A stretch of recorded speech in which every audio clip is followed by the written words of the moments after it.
आदरणीय मनोज झा जी को आप निमंत्रण देता हूँ, आए अपनी बात। शुक्रिया सभी साथी national coordination for caste census. सबसे बड़ा शुक्रिया अनिल भाई का। सबसे पहले सूचना आपने ही दी थी और सुनिश्चित किया कि मैं डिसअपीयर ना हो। तो मैं इसलिए भी माफी भी बाकी अपने मंच के साथियों से मांगूंगा कि उन्हें लगा दिया था। अनिल भाई में अद्भुत क्षमता है, अगर लगा देंगे तो वो लग के काम करते हैं। हमारे एक साथी ने बड़ी अच्छी बात कही थी रतन जी के बाद आकर के, मैं इसको एक विशुद्ध गैर राजनीतिक मंच मानता हूं और उसी हैसियत से बाहैसियत सांसद मत समझिए, दिल्ली विश्वविद्यालय के शिक्षक के रूप में हूं जिसकी एक समझ विकसित हुई है इसी देश के संविधान को पढ़ के, इस देश के तमाम वैसे लोगों को समझ करके जिन्होंने धारा के विपरीत काम करने का निर्णय लिया। कोई भी मुल्क बनता संवरता धारा के साथ में नहीं है, धारा के विपरीत जाने से बढ़ता है। चाहे इतिहास देख लीजिए, वर्तमान देख लीजिए। आज होम मिनिस्टर साहब का रिस्पांस था पार्लियामेंट में। पार्लियामेंट का एक उपकरण है, अलग अलग मंत्रालयों पे बातचीत होती है, तो गृह मंत्रालय पे बातचीत हुई और सेंसस पे काफी बातचीत हुई। और सेंसस को लेकर के जब आज मैंने माननीय गृह मंत्री जी को सुना तो मुझको उनकी बात से कतई नहीं लगा कि हाल के दिनों में सेंसस की कोई योजना है। और सेंसस की नहीं है, शायद ये भी डर हो कि जैसे ही सेंसस अनाउंस होगा, आप जैसे लोग अलग अलग राज्यों में हम लोग कास्ट सेंसस की मांग करेंगे तो throw the baby with the bath water, बच्चे के साथ, वो नहाने के पानी के साथ, गुसल के पानी के साथ बच्चे को भी फेंक दो। कास्ट सेंसस क्यों चाहिए आप सब जानते हैं। अभी हाल में मैं एक महत्वपूर्ण शिक्षण संस्थान का नाम नहीं लूंगा, उसको एक बड़े शहर की नगर पालिका ने पशु गिनने का काम दिया। पशु गिनने का, बकरी, भेड़, गाय, बछड़ा, भैंस, और उसमें कई कॉलम थे। समझ देखिए कि गाय की प्रजाति के बदले वो गाय की जाति पूछ बैठे हैं उस फॉर्म में। तो ये समाज अद्भुत समाज है, जैसा रतन कह रहे थे और उसके बाद पटेल साहब ने कहा। इस समाज में अगर आप सकारात्मक बात कर रहे हैं, कई दफा आपको अकेलेपन का एहसास होगा। मैं कई मंचों में ये बात कह चुका हूं। हमारे कई साथी, आप लोग पॉलिटिकल पार्टी से बहुत भरोसा रखते हैं, उस भरोसे को थोड़ा कम करिए। मैं क्यों कह रहा हूं ये बात? पॉलिटिकल पार्टी को चुनाव लड़ना होता है, वो नफा नुकसान तराजू पे डालती है और हम वो स्केल डेवलप नहीं कर पाए हैं कि हम ये कहें कि जो हमारे हक की बात करेगा उसको हम तख्त पे बिठाएंगे, जो हमारे हक की बात नहीं करेगा उसको फर्श पे ले आएंगे। वो ताकत तो पैदा करनी होगी और उसमें पॉलिटिकल पार्टी आपका सहयोग नहीं करेगा। वो ताकत आपको अपने विचार से अलग अलग शहरों में, बहुत मुश्किल है, देश में लड़ाइयां मुश्किल होती जा रही हैं। मैंने अपने बचपने से लेके आज तक इतना धर्मांध समाज नहीं देखा था। धर्मांध, इतना धर्मांध समाज।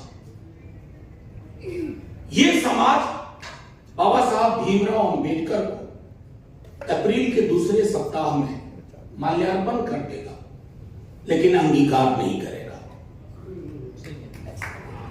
ये मिसमैच है हमारे सार्वजनिक जीवन का, मिसमैच है, कॉन्ट्रडिक्शन है, विरोधाभास है। और बहुत पहले कई अवसरों पर बाबा साहब भीमराव अंबेडकर इशारा करके गए। हम तमाम लोग अंबेडकराइट हों या ना, अंबेडकर को अगर हम ये मानते हैं कि उन्होंने इमेंसिपेशन का, लिबरेशन का एक मंत्र दिया, एक बात कही, तो ये व्यवहार हमारा विरोधाभासी है। इस व्यवहार को भी बंद, मैं सेल्फ क्रिटिसिज्म भी करना चाहता हूं आपके माध्यम से। इस धर्मांध समाज में, रतन ने कहा कुंभ में अगर 40 करोड़ गए तो हर तीसरा व्यक्ति गया है कुंभ। हालांकि ये झूठ ही है, क्योंकि मेरे मोहल्ले से कोई नहीं गया, मेरे गांव से कोई नहीं गया, यानी कि मेरे गांव को वो सैंपल ही नहीं है उसमें। लेकिन अब योगी जी कह रहे हैं तो ठीक ही कह रहे होंगे, आंकड़ा तो है, जाने वालों का आंकड़ा है, मरने वालों का नहीं है। खैर चलिए, उनकी मर्जी। इस धर्मांध समाज में, बल्कि मैं आपको यहां तक कहूं, बाबा साहब भीमराव अंबेडकर को इस तरह का व्हाट्सएप बेस्ड धर्मांध समाज नहीं मिला, जहां झूठ सच को प्रतिदिन हराता हो। उसमें आपकी हमारी लड़ाई मुश्किल होती जा रही है। पॉलिटिकल पार्टीज के अंदर भी, मैं किसी पार्टी का नाम नहीं लूंगा, जब कास्ट सेंसस की बात होती है, जैसे एक छोटा उदाहरण दो, हालांकि उसके बाद मेरी बड़ी ट्रोलिंग हुई ईडब्ल्यूएस रिजर्वेशन को लेकर के, मैंने कुछ बातें रखी थी और आज भी कायम हूं। सुप्रीम कोर्ट ने भी मेरे उस स्टेटमेंट का कॉग्निजेंस में लिया।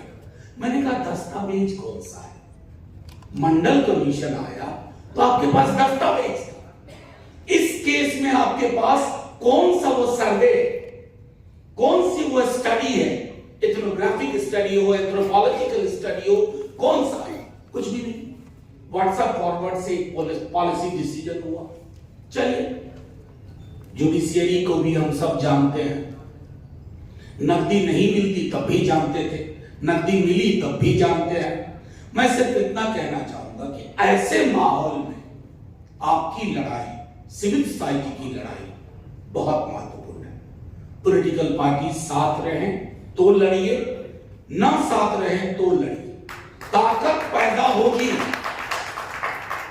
ताकत बड़ों बड़ों को नीचे ले आती है ऊपर से। हम वो ताकत नहीं पैदा कर पा रहे। इस धर्मांध समाज की जो चुनौतियां हैं, उस चुनौतियों के बरक्स हमारा काम सिर्फ ये नहीं है कि ये जो हिस्सेदारी के सवाल हैं, ये देखिए आज नहीं तो कल हल होने हैं, ये रुक नहीं पाएगा। मैं सुन रहा था कई लोगों को, और मैं कहूं, मुझे तो कभी कभी लगता है कि जिस दिन माननीय प्रधानमंत्री जी को इधर फायदा ज्यादा दिखा तो वही जाकर सबसे पहले घोषणा करेंगे, लेकिन उसके लिए भी वो ताकत को पैदा करके उनको बताना। अभी उनको ये लग रहा है कि मैं इसके बगैर भी बहुत पॉपुलर हूं, मुझे वोट मिल रहा है। वो कैटेगरीज बताते हैं, दलितों में इतना वोट, पिछड़ों में इतना, अगले तो खैर इन कस्टडी ही है। तो वो जो सब सारा का सारा बताते हैं, उस मिथक को भी तोड़ना हमारी जिम्मेवारी है। और मैं इसलिए कह रहा हूं, जो बात छूट गई कि जब ईडब्ल्यूएस वाले रिजर्वेशन का मसला आया, उसके बाद कास्ट सेंसस का, बीजेपी के कई सांसद सेंट्रल हॉल उस समय हुआ करती थी, कहते थे सर ठीक बोला आपने, ये बात हमारे भी दिल में, जो बीजेपी के सदस्यों के दिल में वो बात है, वो तभी बाहर आएगी जब आपकी ताकत मजबूत होगी। अभी उनको लगता है कि उनकी राजनीति जिस धारा में चल रही है, उसी धारा में धारा बदलिए। हम जैसे लोग आपके साथ हैं, हर मंच पे, राज्य के किसी कोने में, देश के किसी कोने में बुलाएंगे, तो इसलिए नहीं कि मैं बहुत बड़ा काम कर रहा हूं, मेरी समझ संविधान की है। मुझे बड़ा दुख होता है कि मेरा सरनेम देख करके कुछ लोग ट्रोल करते हैं और कहते हैं मनुस्मृति को जलाने की बात हो रही है, आप चुप हैं। मैंने कहा ये तो अच्छा को अपने हाथ से नहीं जला रहे हैं। मतलब देश को क्या बना दिया। जिस साल में पैदा हुआ, अपने माता पिता से जब बात होती है, उस तरह के हालात नहीं थे। मैंने उल्टे पांव की ऐसी खूबसूरत यात्रा हमारे देश ने की है। 70 साल में कहते हैं ना, रतन बोल रहा था 70 साल में हम उल्टे पांव की यात्रा पे नहीं थे। कुछ अचीव किए, कुछ नहीं किए, लेकिन अभी तो उल्टे पांव की यात्रा में और जब पूरा का पूरा समाज पीछे बिना देखे चलता है ना, तो वो गड्ढे में गिरता है। निकालने का काम आपको, हम साथ में हैं। जय हिंद, शुक्रिया, इन सॉलिडारिटी, जय हिंद।